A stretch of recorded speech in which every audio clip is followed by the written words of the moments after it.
tugas etika komunikasi di dunia kerja. Saya ingin mewawancarai Anda. Boleh perkenalan dulu? Oke, pertama perkenalkan, nama saya Juna, Mbak Juna. Saya tinggal di sini, di Solo. Mbak boleh nanya bagaimana perjalanan awal berdirinya bisnisnya Mbak? Boleh. Jadi awal berdirinya itu sekitar tahun berapa ya? Tahun 2018. Tuh, awal-awal ya saya cuma jualin mobilnya orang. Terus ya posting-posting karena waktu itu juga nggak ada modal, cuma modal HP sama kuota. Itu awalnya dari situ. Apa ada pengalaman menarik dari bisnis ini? Kalau pengalaman menarik banyak sih ya, contohnya ketemu orang baru, ketemu bos-bos dari banyak bos yang punya latar belakang yang berbeda, karakter yang berbeda, terus ketemu orang-orang baru itu sih yang menarik. Jadi tukar pikiran. Siapa yang memiliki bisnis ini dan yang mengelola? Kalau yang memiliki kan saya partneran sama teman saya, terus yang mengelola juga kita kelola bersama-sama bareng-bareng. Berapa lama bisnis ini berjalan? Sudah berapa lama? Udah lumayan lama ya, sekitar 7 tahunan, 6 tahun, 7 tahun. Boleh diceritain Mbak? Dulu awalnya itu tadi kan posting-posting mobil orang. Awalnya itu makelan. Terus ngumpulin uang, belilah 1 unit dulu mobil, dijual. Terus usaha cari modal sana sini. Terus akhirnya cari modal dikit-dikit terus punya beberapa modal, terus dibeli beberapa unit sampai sekarang. Dulu awalnya kan jualan mobil, cuman kok mobil lama-kelamaan saingannya semakin lama semakin banyak. Terus oke lah bikin gerakan baru, jadi jual truk, karena truk kan pesaingnya lumayannya belum banyak tuh. Dan kalau truk juga jarang orang paham gitu sih, cari yang orang lain nggak begitu paham, nah kita masuk di situ, kita cari peluangnya di situ. Jadi mbaknya jualan mobil sama truk tadi? Cuman sekarang fokusnya di truk, cuman yang masih jualan mobil juga. Lokasinya berada di mana? Kalau lokasinya ada di Nogosari, garansinya di Nogosari. Solo ya Mas? Boyolali. Mbaknya kenapa memilih lokasi di sana? Murah kontraknya. Kalau garasi itu kan nggak perlu yang kota, di desa-desa yang penting tempatnya gede dan murah, utama murah. Tantangan terbesar selama mengelola bisnis ini apa Mbak? Boleh diceritain sedikit? Tantangan terbesar ya ketika harus ngambil langkah ya. Contoh ketika ambil langkah, dulu kan saya orang tua juga nggak punya ya, ibaratnya nggak punya tabungan lah. Di situ mikir gimana ya biar usaha berkembang. Salah satu contohnya, oke lah berani istilahnya ambil pinjaman di bank buat modal usaha. Itu sih, itu kan suatu langkah yang harus dipikirin matang-matang. Itu.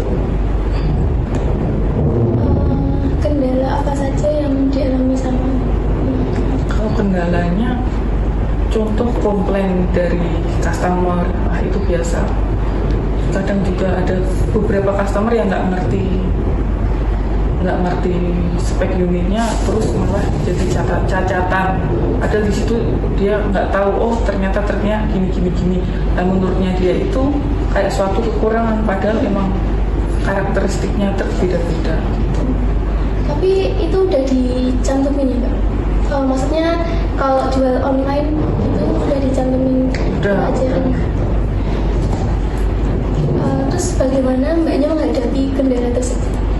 ya kita kasih pengertian. Misal ada customer yang kita selalu kasih garansi di mesin itu, terutama misal mesin nanti ada masalah sebelum waktu yang kita garansikan, kita kasih garansi. Misal biaya perawatan atau perbaikan dari kita jaga kepercayaan pelanggan sih, itu yang penting, biar pelanggan itu repeat order. Garansinya berapa lama Mbak? Biasanya sekitar 3 bulanan lah garansi mesin.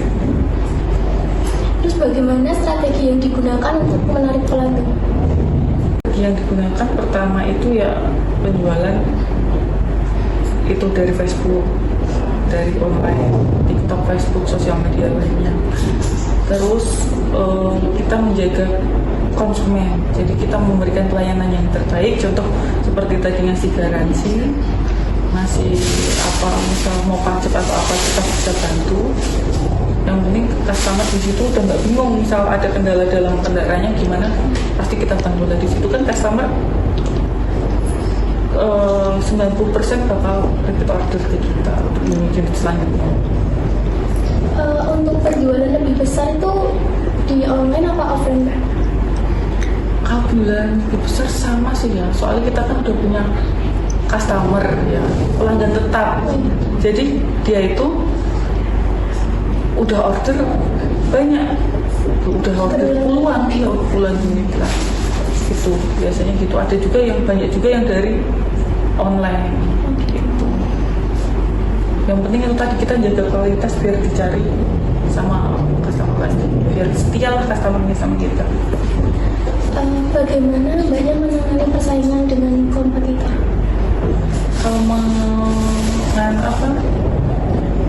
untuk kompetitor ya itu tuh kita ngasih garansi. Yang penting pelanggan itu ngerasa kita masih mau membantu terus menerus. Misal ada kendala kita bantu.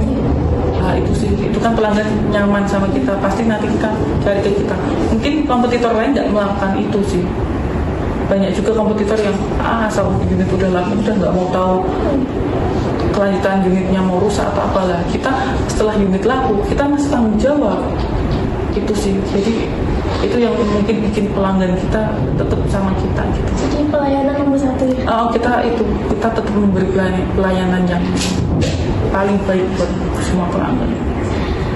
Motivasi seperti apa yang Mbak tanamkan sehingga bisa seperti ini? Kalau motivasi, kalau saya itu dulu kan pernah ya di titik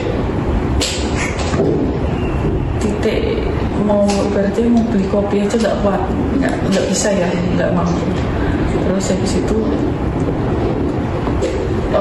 saya pengen, janganlah ibaratnya kayak gini terus, pengen lah punya perekonomian yang baik, yang settle, yang pengen bahagia orang tua pertama. Ya itu sih, pokoknya takut nggak punya uang. Kalau saya takut miskin lah ibaratnya gitu.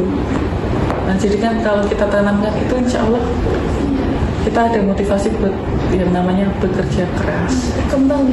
iya, tapi berproses, nggak ada yang instan. Oh ya, Mbaknya dulu jurusan kuliahnya apa Mbak? Kalau dulu kuliahnya aku psikologi Di mana Mbak? di Universitas Muhammadiyah Surakarta. Sini aja Mbak? Nggak Sini. ngerantau. Kalau jauh-jauh bisnisnya gimana dong? Oh iya. Nah itu sih yang penting kan, aku kerja utamain kerja sih sama kuliah, ibaratnya kuliah sambung. Oh ya, Mbaknya bisa mencapai bisnis ini sampai di titik ini tuh apakah ada hubungan sama sekolah bisnis dulunya? Enggak sih, dulu nggak ada yang namanya sekolah bisnis atau apa tentang bisnis, nggak sih, belajar diri sendiri atau tidak. Terus Mbaknya kan kuliah ya? Bagaimana caranya mengelola bisnis ini seiring dengan kuliah yang sekarang? Yang penting kita bisa memanajemen waktu. Ini waktu kuliah, ini waktu kerja. Itu sih. Kalau aku dulu tak utamain kerja, karena apa? Karena dari kerja bisa kuliah. Bukan kuliah yang dikerja, tapi kerjanya di kuliah. Oh ya Mbak, apa motivasi untuk kita yang baru magang semester 1 ini?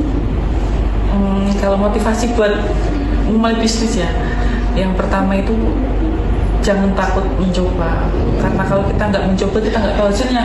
Kalau kita mencoba hasilnya dua, antara gagal dan berhasil. Kalau nggak nyoba pasti gagal. Terus sama yakin aja sesuatu hal besar itu berawal dari sesuatu kecil yang kita lakukan berulang kali bakal jadi suatu hal yang besar. Yang penting itu sih, berani mencoba. Baik, itu guys motivasi buat kita semua. Terima kasih Mbak atas Sama-sama. waktunya, sudah meluangkan waktunya untuk wawancara Sama-sama. tugas kami. Sama-sama. Terima kasih. Iya, sama-sama.